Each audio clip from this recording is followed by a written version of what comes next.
right, good morning, everybody. I made a comment before about gun-free zones being making people sitting ducks. I was listening to the radio, Hugh Hewitt. I don't always agree with everything he says. I think he's a little bit too moderate, to be honest. Although I think, or really, I think he's too liberal, and I think I'm really the moderate one, to be honest. But anyway, someone mentioned something about, he had mentioned that in the law, we have that schools, that there are restrictions on guns in schools and government buildings. And public schools are government buildings, but I realized the difference between the schools and the other government buildings. You go into pretty much any courthouse, a county courthouse, there is a metal detector. There is an officer who lets you in. So if they want the schools to be gun-free zones, that's the only way it's going to happen. Otherwise, a gun-free zone is not a gun-free zone. It's a target. So that's got to be the answer. I know it's very expensive and so forth, but they have to decide one way or the other. I think probably the easier option is to train teachers who are, interested in doing so. Not every teacher should be mandated to carry a weapon, of course. That's ridiculous. But those that want to, or even some students, just like you have older students, seniors, you have hall monitors and so forth, that they could be deputized as well and trained and so forth, and perhaps have some kind of psychological examination before doing so,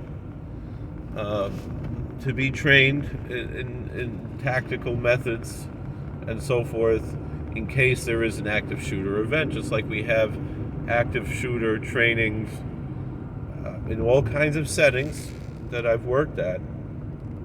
There should be this opportunity. I don't know if it should necessarily be mandated, but it should be an opportunity that makes it clear to any potential terrorist or villain, otherwise criminal, that they're not going to get out of there, and they're not going to accomplish very much either. If they get started, they're going to go down.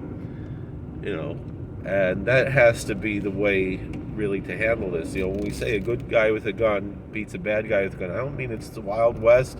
I don't mean that it's totally without any restrictions or without any training, but have people who are properly trained, including some civilians, and it should be a partnership between law enforcement and civilians.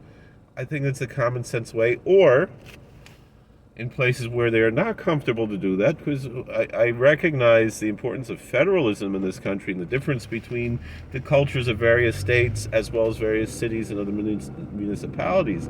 And each location has their culture and their way of handling things, and their right to do so within the rubric of our Constitution and so forth. And that some places will prefer to keep it as essentially what we said with the gun-free zone. In that case, they will need a metal detector and some other methods to make sure that it actually is a gun-free zone, just like the courthouse is, just like everything else. That'll have to be, which again, that might wind up being more expensive. Whereas in other municipalities, the preference would be, like we said, to make it clear that this is not a gun-free zone. And the truth is, you could have both. It doesn't hurt. It's not one or the other, but it should be at least one or the other. That's all I'm saying. Is that if it's truly a gun-free zone, you have to make sure it's really a gun-free zone. And if it's like they do in the courthouses and so forth, and if it is, and if it's not, that I think is really just as much of a deterrent, or maybe more of a deterrent. The knowledge that there might be armed private citizens who are properly trained,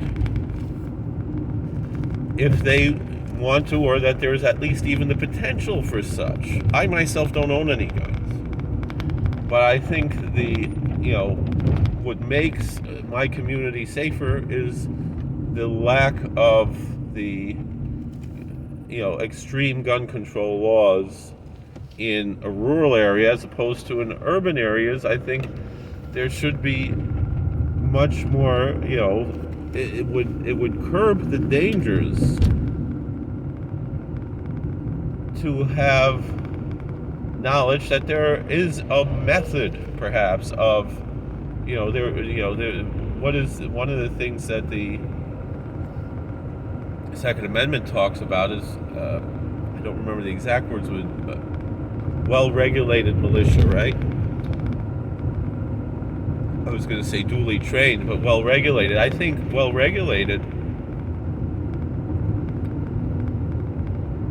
can mean that duly trained aspect, meaning, instead of what they do in the big cities is they just outlaw guns, which only means that the law-abiding citizens don't have any guns, and they're essentially sitting ducks unless they break the law and get an illegal gun, which they should not be doing. But the fact is, the criminals are going to have guns just like the criminals have drugs and the criminals have everything else. So making laws is not going to stop the criminal. It's only going to stop the law-abiding. But if there were, training opportunities in some of these communities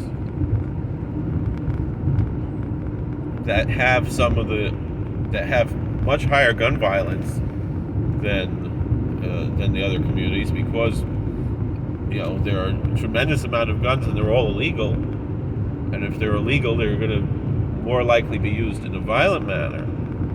But rather to have, for the law-abiding citizen, for someone with a clean record with no felonies,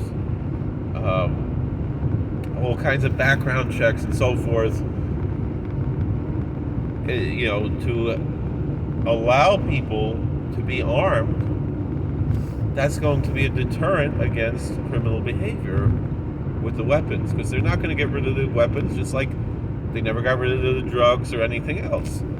So, and furthermore, there's that danger of getting rid of the weapons, that if the criminal citizenry are not murdering people, the government usually, once the government gets rid of all the weapons and disarms the people, they start getting into the murder business, as we saw in Germany and in Russia and today in China and in North Korea and these other places. It's a very quick, slippery slope. So we do have to be afraid of that, and that's that's the main reason we have the Second Amendment. It's not about hunting. It's not about sporting. It's not even really about personal self-defense as much as the defense of liberty. Now, of course, there's a limit to that. Of course, we know the story of the Whiskey Rebellion that Washington had to put down, and that tested the limits of this. That showed, no, we still have laws. We still have to, it's not anarchy, and you can't go and stage a revolution because of whiskey taxes. But that's why we have everything very clear of what the balance is. And so there are common sense ways to balance all of these things, but you have to do it in the right way. You have to now, it's the difficult thing with the schools. You have a bunch of kids all coming in at the same time. They're trying to get there in time for the bell and everything, and so having to pass through a metal detector would present a lot of issues. Some schools have it already. So, I'm not saying that it has to be either or, and it could be both, but it should be one or the other. Either, and the thing is that if the uniformed officers are the only ones, or uniformed security guards and so forth are the only ones who are armed, that makes them the obvious target. There should be some non-obvious targets, some ambiguity that makes it a bigger a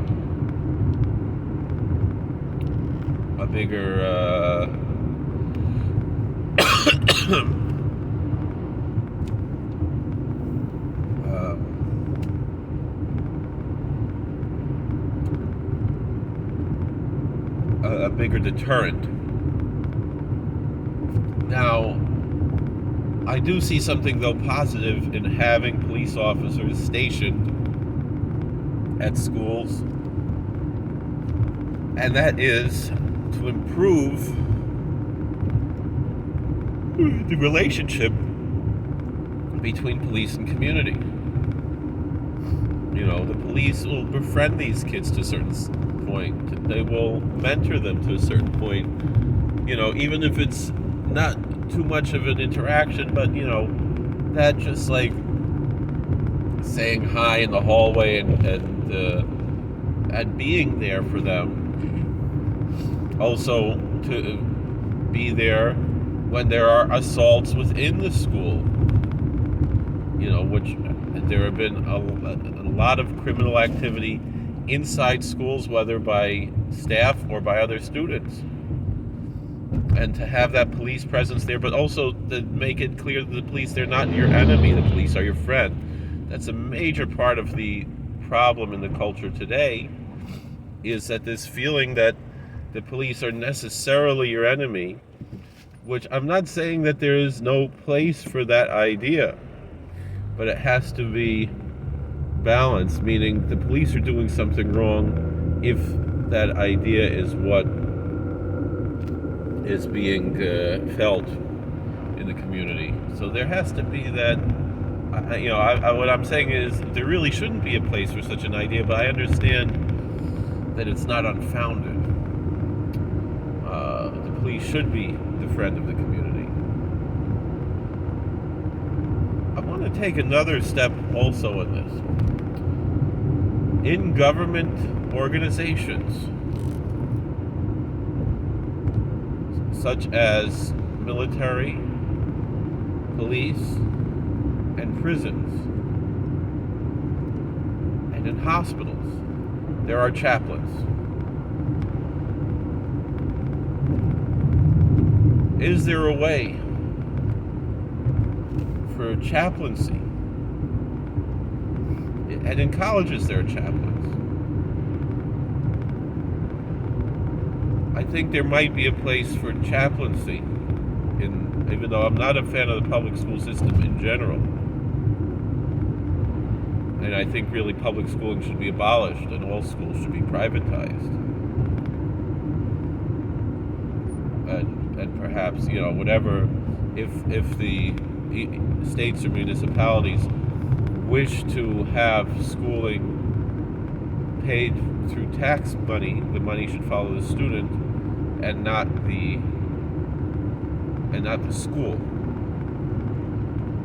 However, under the system that is presently popular, perhaps we should be thinking about, within the constitutional realm that protects the Establishment Clause, be introducing chaplains into the public school system. Could that be a solution to part of the cultural rot that we are seeing? All right, thank you for watching. God bless. Please like, share, and subscribe, comment, and we'll see you later.